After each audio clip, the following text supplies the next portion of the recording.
प्रणाम, नमस्कार। बहुत स्वागत है आपका उस कार्यक्रम में जिसका नाम है हे प्रभु आनंददाता। सीधे विषय पर आते हैं। कई अलग अलग प्रश्न को हमने एक उनका कोलाज बना दिया। कोलाज बहुत अलग अलग विषय वस्तु की चीज़ों को लेकर एक बड़े कैनवस पर बहुत सारे चित्रों को समेटकर उनका एक संयोजन जो है दैट इज़ कोलाज। टेलीविज़न की भाषा में या पेंटर्स या पेंटिंग जो करते हैं वो इसको बहुत बखूबी समझते हैं। हमारे पास भी प्रश्नों का ये जो कोलाज आया है, बहुत सारे लोग ये प्रश्न हमसे करते हैं कि साहब हम इस कार्यक्रम को भी बहुत ध्यान से सुनते हैं, जहाँ कहीं भी आध्यात्मिक डिस्कोर्सेज होते हैं वहाँ भी हम जाते हैं, और बचपन से जब से होश संभाला है यही सुनते रहे, ठीक मार्ग पर चलो।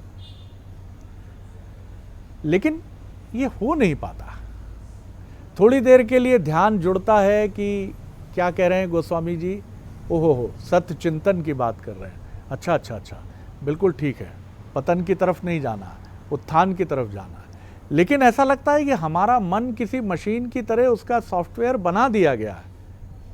नहीं, ये सब तो बस थोड़ा सुन लो, एक किस्म का मनोरंजन कर लो। एक तो हमारे श्रोता ने बहुत खुलकर लिखा कि माफ़ कीजिएगा, मैं तो इसको भी मनोरंजन के एक साधन के तौर पर देखता हूँ।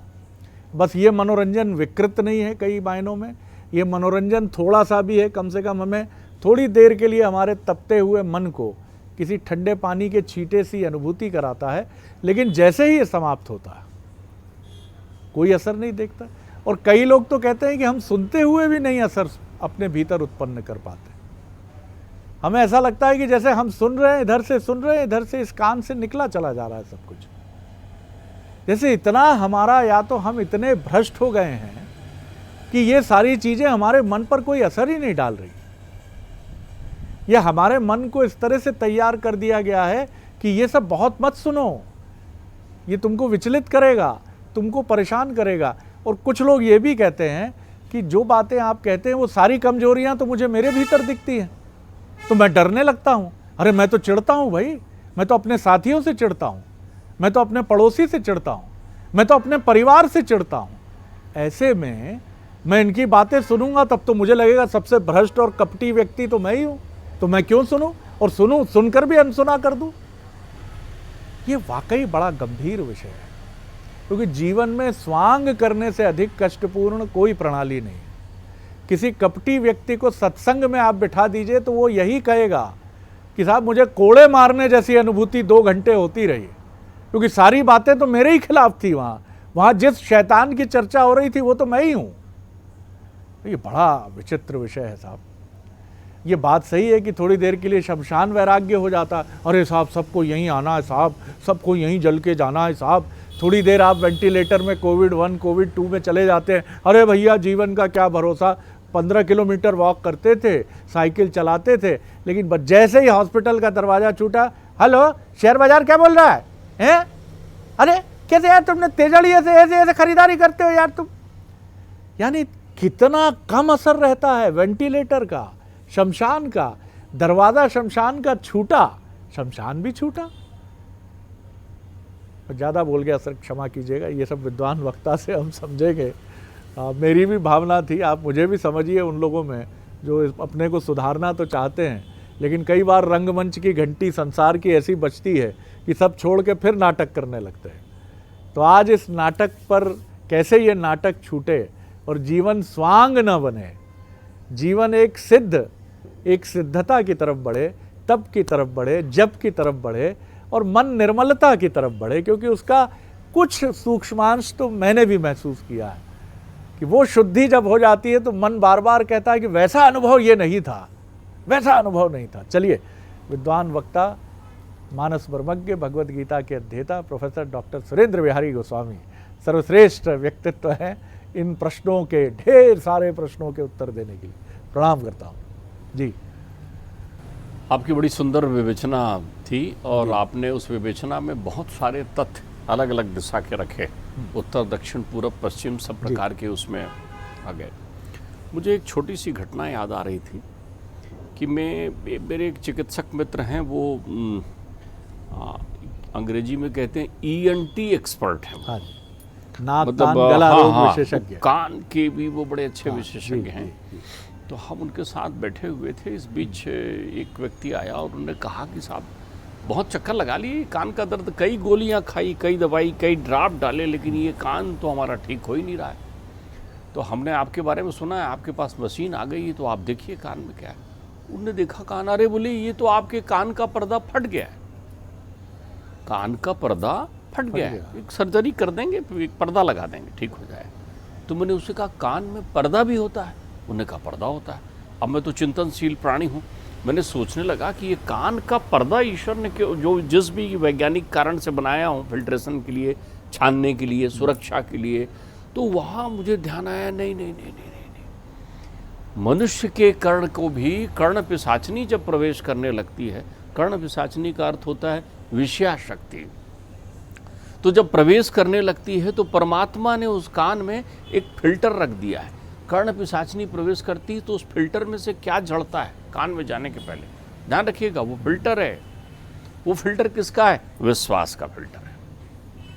वो फिल्टर किसका लगा हुआ है कान में? विश्वास का, श्रद्धा, जिस पर हमने बार बार बात की है। भवानी शंकरों बंदो श्रद्धा विश्वास रूपनो और याभ्या बिना न पश्यन्ति सिद्धा स्वांता ईश्वरम, इसके बिना नहीं दिख सकता। तो अब चूंकि वहाँ पर श्रद्धा का एक पर्दा लगा दिया है, विश्वास का एक पर्दा लगा दिया है, तो उसमें से छन के क्या निकलता है, क्या न जा पाए।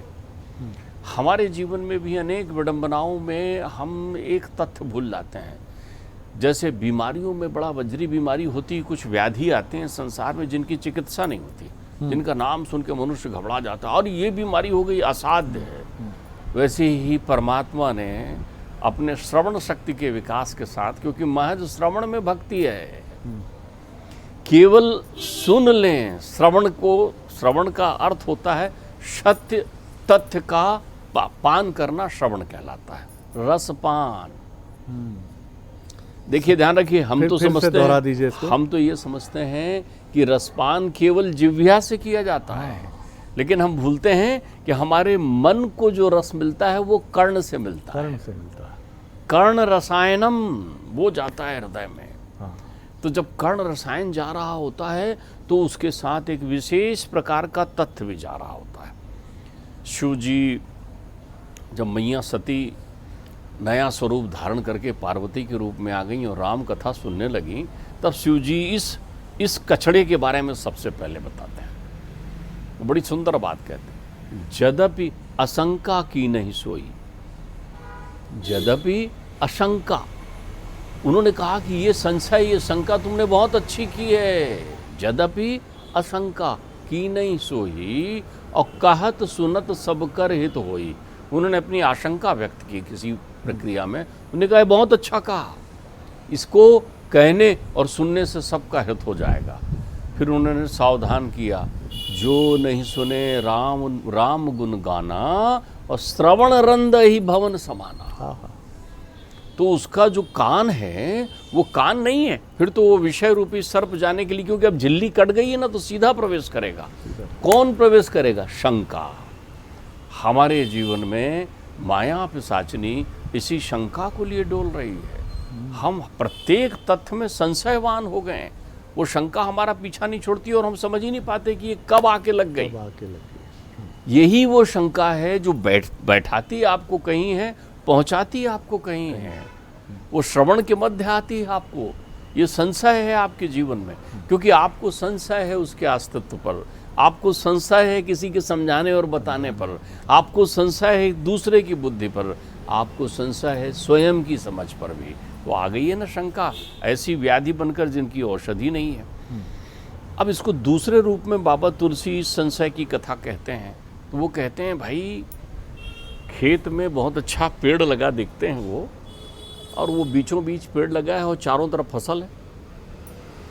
अब उनने देखा कि वो फसल में वहाँ बैठा जो आदमी है वो बार बार ताली बजाता है, जोर जोर से ताली बजाता है, लेकिन उसकी ताली में एक स्वर है, दोनों हाथ को जोर से जोर देकर बजाता है और पट्ट की आवाज़ होती है और बहुत सारे पक्षी उड़ जाते हैं। पट की आवाज़ होती, बहुत सारे पक्षी उड़ जाते हैं। उनने कहा ऐसा क्यों करा? अरे बोले पक्षी इस पेड़ में आके बैठते हैं और बैठ करके मेरी सारी फसल को खा जाते हैं, ध्यान रखिएगा। तो बाबा सुंदर बात लिखते हैं, वो कहते हैं राम कथा सुंदर करतारी। जब भी आप सुंदर ताली बजाते हैं तब आप श्रवण करने का पूरा लाभ लेते हैं, तब कथा सुन पाते हैं जो आपके जीवन से व्यथा खत्म कर दे। व्यथा खत्म। कब सुन पाते हैं? बोले जब वो आप सुंदर ताली बजाते हैं। तो सुंदर ताली इसलिए देखिए, कहीं कथा या प्रवचन चलता है तो बहुत सारे लोग भजन कराने बैठा देते हैं लोगों को खूब जोर जोर से, और बोलते रहते हैं ताली बजाओ ताली बजाओ। क्यों? आपका एक मोमेंट शुरू हो जाता है, एक आंदोलन शुरू हो जाता है, तो दिमाग आपका झटकने लगता है। फिर जो वो बोलेंगे उसके बाद में तो आप उसको कुछ पल सुन पाएंगे, और उसके तो एक शब्द भी आपके लिए महत्वपूर्ण हो सकते हैं। लेकिन सुंदर करतारी हो, हम न तो श्रवण अच्छा सा करते हैं, न करतारी हमारी सुंदर होती है। सुंदर करतारी किसको कहते हैं? करतारी यानी ताली।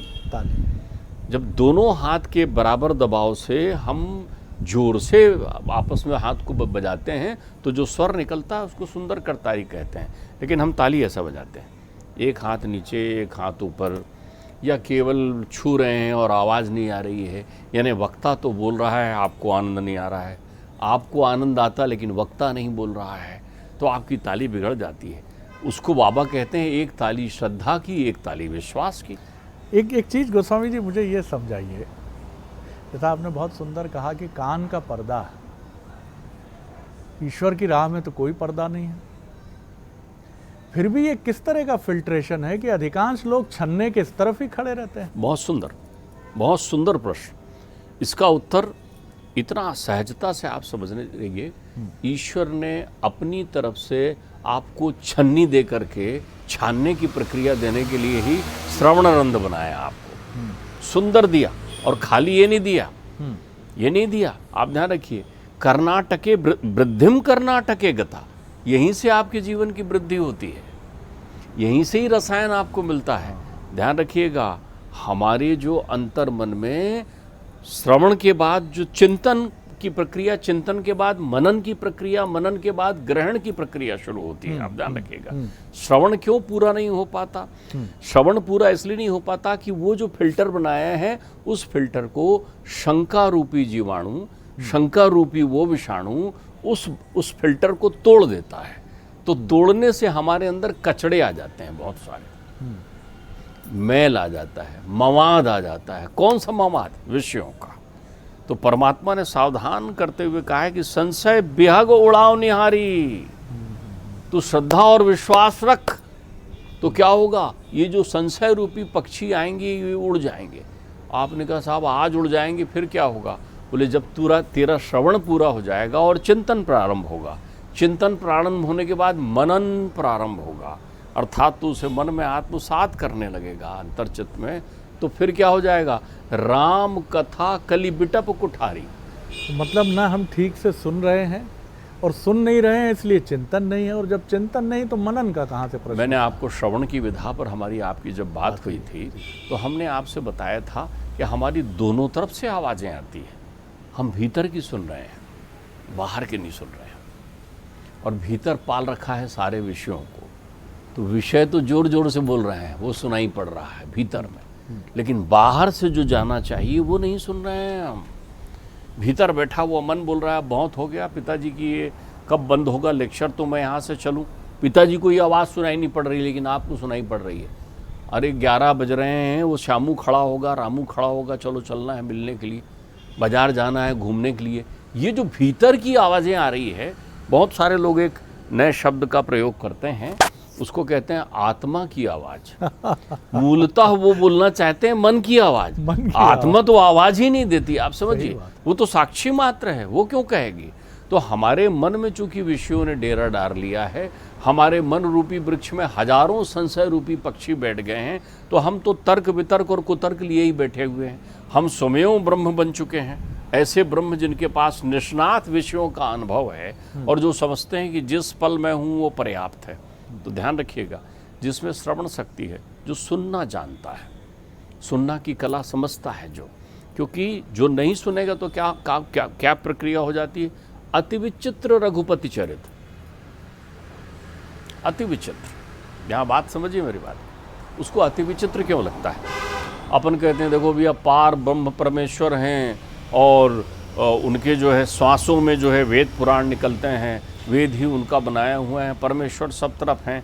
फिर वो देखते हैं अच्छा परमेश्वर सब तरफ हैं, तो फिर ये बताइए वो पढ़ने क्यों जा रहे हैं जब वो ज्ञान के देवता हैं? तो सही बात है। आप समझिए, फिर आप उनसे कहो कि नहीं परमेश्वर में सारी प्रक्रियाएं हैं, वो तो क्षण मात्र में त्रिलोक का नाश कर सकते हैं। अच्छा तो फिर रावण जो है वो सीता का हरण कैसे लेके चला गया? वो ये भूलते हैं कि वो नर से नारायण बनने के पथ का प्रदर्शन करने के लिए आए हैं। अवतरण का अर्थ ही होता है आत्मा का वर्ण करना। वो आपको बताते हैं कि जो चेतन तेरे अंदर है वो चेतन कैसा कर सकता है। अगर जड़ से विरक्त हो जाए तो वो केवल चेतन चेतन आते हैं, वो कभी जड़ नहीं होते।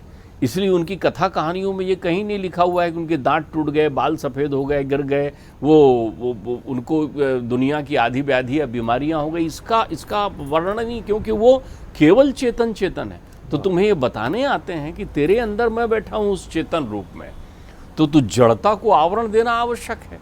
क्योंकि यदि तुम जड़ता में नहीं बैठोगे तो फिर चेतन जो है किसके माध्यम से क्रिया करेगा? इसलिए जड़ भी परमात्मा है, चेतन भी परमात्मा है। परमात्मा जड़ की सृष्टि कर रहा है। अति विचित्र रघुपति चरित्र, जान ही परम सुजान शब्द लगाया है। अब आप समझिए, जानना, पहचानना और सुजान हो जाना। श्रवण रंध जो है सुजान का काम आता है। जानना सहज जान जाते हो आप। माता जी पिताजी जाते रहते हैं मंदिर, हाँ वो बताते तो रहते हैं, हमने सुना तो है रामायण है। फिर आप आके बोलते हो क्यों रामायण में ऐसा लिखा हुआ है, हमने सुना है। क्यों सुना है तुमने?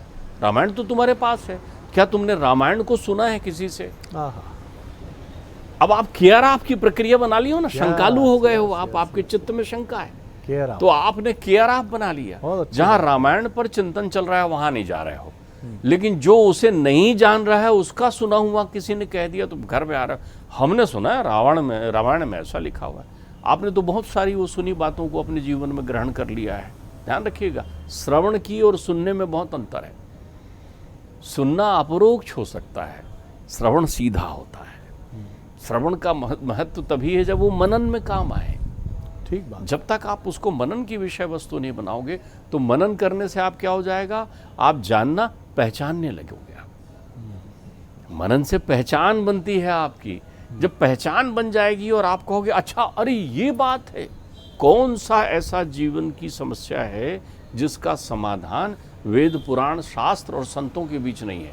लेकिन मैं जब भी शास्त्र कहता हूँ आपको लगता है कि मैं किसी धार्मिक किताब की बात कर रहा हूँ। आपने जाना है कि विज्ञान की सारी पराकाष्ठा जहाँ नृत्य करती है, जहाँ बैठ के स्तुति करती है, उसको शास्त्र कहते हैं।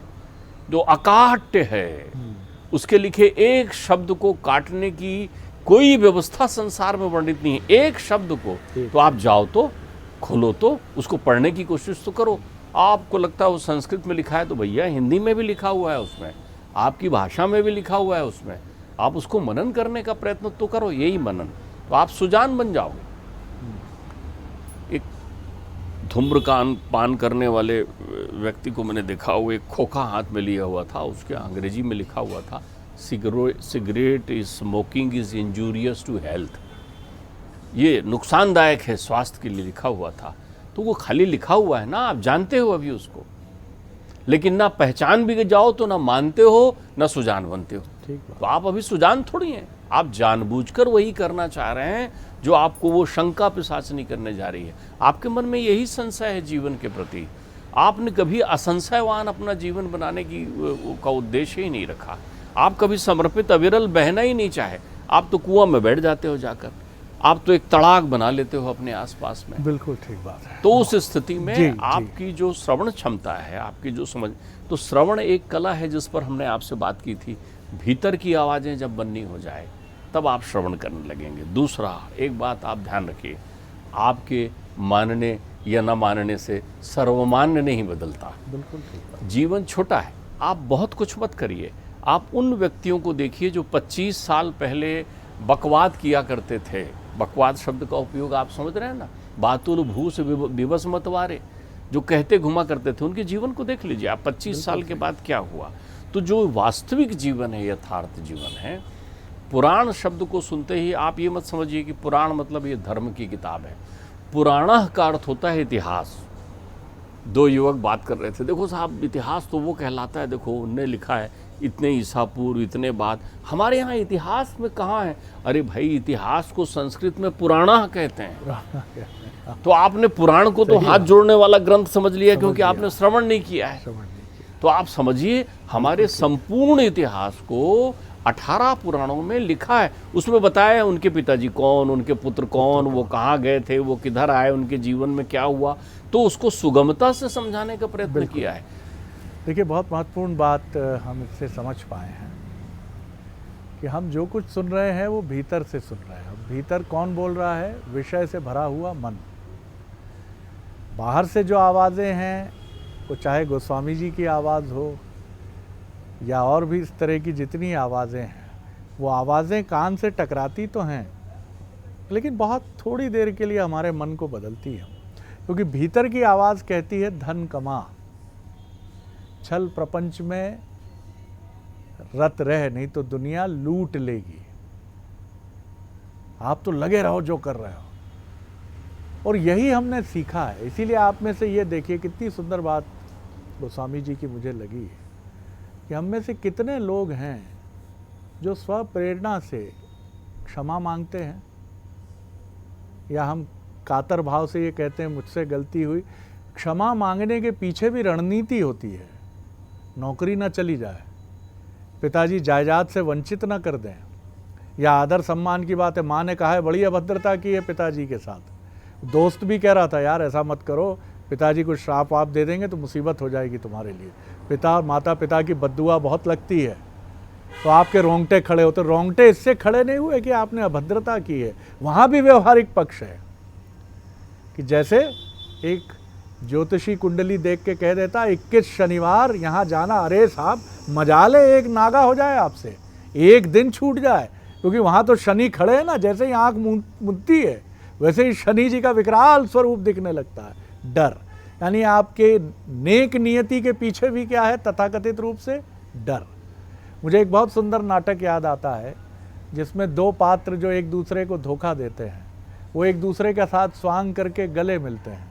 इधर दर्शक बैठे हुए हैं लाइव, तो एक जब गला जिसकी पीठ होती है, उधर दूसरी तरफ जो दर्शकों से मुखातिब होकर वो पात्र कहता है मैं इसको धोखा दे रहा हूँ, इसकी पीठ पे छुरा मारूंगा। फिर बदलता है, दूसरी तरफ का पात्र आता है, वो कहता है मैं इसको धोखा दे रहा हूँ। दोनों सोच रहे हैं कि मैंने इसको अपने जाल में फंसा लिया, और दोनों ही एक दूसरे को धोखा दे रहे हैं। क्या हमारी स्थिति ऐसी नहीं है? छल व्यापार में रचे बसे हैं हम। पत्नी से प्रेम, वो भी छल। माफ़ कीजिएगा, मैं नहीं कहता सबका सच होगा। आप दिखा भी रहे हो, बच्चा आपके लिए निवेश है, नौकरी भी आपके लिए डर का माध्यम है। तो भाई साहब एक डरे हुए व्यक्ति के लिए, एक डरे हुए प्राणी के लिए तो सबसे निकृष्ट है ये जीवन। जी गोस्वामी जी। देखिए आप बहुत अच्छी बात कह रहे थे। मैं एक बात और कहूँ कि जब आपको किसी का सुनना अप्रिय लगे, सुनने की पात्रता, सुनाने वाला कौन है इस पर निर्भर है। आपको पहले ये निश्चय कर लेना चाहिए, क्योंकि जितना आप सुनेंगे उतनी मौन साधना आपकी विकसित हो जाएगी। जो बहुत अच्छा सुनते हैं वो बहुत अच्छा बोलने वाले हो जाते हैं। आप कई बार ऐसा होता है कि कोई कह रहा है, हम इतने अधीर होते हैं कि हम उसके कहने के बीच में कूद पड़ते हैं, वही बात हम भी कहना शुरू कर देते हैं। तो सबसे पहले आप सुनने के पहले मौन का संकल्प ले लें, और मौन का संकल्प का अर्थ होता है भीतर भी मौन हो जाइए और ये तय कर लें कि सुनना है। किसी को सुनने पर यदि आपको बात समझ में ना आए तो बड़ी सहजता से ये मत कहिए कि वो उनके समझाने का ढंग ठीक नहीं था, मुझे समझ में नहीं आया। सबसे पहले ये सोचिए, क्या मैं मौन था, क्या मैं सुनना चाह रहा था? ये दोष अपना देखते चलिए। जेहि जाना ही जेहि दे ही जना ही, और जाना तो तुम्हें हो जाएगी। जिस दिन वो चाहेगा तुम्हें जनाने के लिए, उस दिन तुम्हें दोष मुक्त कर देगा। तुम अभ्यास तो करते रहो। बाबा लिखते हैं, कहत कठिन समझत कठिन। श्रवण ऐसी तपस्या नहीं है, आपको अविश्वास ऐसे ही नहीं है, ऐसे ही। कहत कठिन समझत कठिन, और साधन कठिन विवेक। ओ हो ही घुनाक्षा न्याय ते ही प्रत्ययु अनेक। इसके एक अर्थ में बड़ी दूसरी बात पिताश्री कहते हैं। पिताश्री कहते हैं कि कभी कभी सैकड़ों वर्षों में ऐसा देखने को भी आ जाता है कि घुन यदि किसी लकड़ी में लगे हुए हैं तो वो घुन भी धीरे धीरे एक अक्षर का निर्माण कर देते हैं, रा, जिसको देखकर आप रुक जाते हैं। आप कहते हैं हाँ ये घुन ने लिख दिया, अक्षर बन गया इससे। कई बार आप देखने लगते हैं अरे ये अक्षर का निर्माण कैसा हो गया, तेहि प्रत्यय हुआ अनेक, उनकी प्रक्रियाएं अपने आप हो जाएगी। ये गुणाक्षर न्याय की एक परिभाषा, ये भी एक दृष्टिकोण। सुंदर बात। तो मैं आपसे कह रहा हूं कि आप अपना प्रयत्न जारी रखें। ध्यान रखिए, जो भी व्यक्ति श्रवण के प्रति समर्पित होगा, वो परमात्मा ने सबसे पहली भक्ति श्रवण से क्यों इस पर प्रारंभ आप की ठीक है, कह रहे हैं। क्योंकि सुनने वाले जितने सुनने लोग वाली ही हैं, बात। श्रवण वाले, वो जीवन के सारे सार तत्व को और प्राप्त देखिए, कर जो भी जीवन में इस श्रवण की तरफ गया है, बुद्ध के मन में क्यों इतनी पीड़ा होगी? आप देखिए ना, हम में से कितने लोग हैं जो अपने धन से ऊब जाते हैं। हम राजा के यहाँ जन्मे हैं, अशोक बुद्ध राजा के यहाँ जन्मे हैं, तलवार में इतनी शक्ति है कि संसार कांप रहा है, लेकिन आप कांप रहे हैं भीतर से। आपका मन आपसे कह रहा है कि you are on the wrong track, आप तो गलत रास्ते पर चल रहे हैं।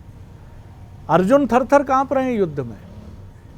जितने राजा हैं, विक्रमादित्य की बात कर लीजिए, इतिहास उन्हीं को याद करता है जिनके भीतर विनम्रता है, जो राजा रहते हुए भी किसी तपस्वी की तरह रहते हैं। ये बहुत बड़ी बात है। नहीं तो आप और हम एक डरे हुए प्राणी की तरह संसार में आए हैं, जो कभी कोविड से डरता है, कभी नौकरी जाने से डरता है, कभी बच्चे पुत्र पुत्री के अनिष्ट से डरता है, कभी पत्नी के कोप से डरता है, कभी बॉस के प्रकोप से डरता है, कभी ये दुर्घटना ना हो जाए इससे डरता है। तो भाई साहब माफ़ कीजिएगा, ये तो किसी डरे हुए चूहे सा जीवन है। और फिर जीवन में आप अकड़ते हैं काला चश्मा लगा के, सीना फुला के कि मेरी शक्ति तो अनंत है। माफ़ कीजिएगा, हम गलत रास्ते पर हैं और सही मार्ग पर बढ़ना बहुत आवश्यक है। क्योंकि मुक्ति का जिसने भी आनंद लिया है, मैंने तो नहीं लिया है, लेकिन उनके चेहरे का तेज, उनके चेहरे की शांति और उनका आत्मविश्वास, मन हमेशा कहता है कि कहीं चलना है तो यहीं चलना है। बहुत धन्यवाद करता हूँ गोस्वामी जी। अगले एपिसोड में एक और विषय लेकर उपस्थित होंगे। प्रणाम।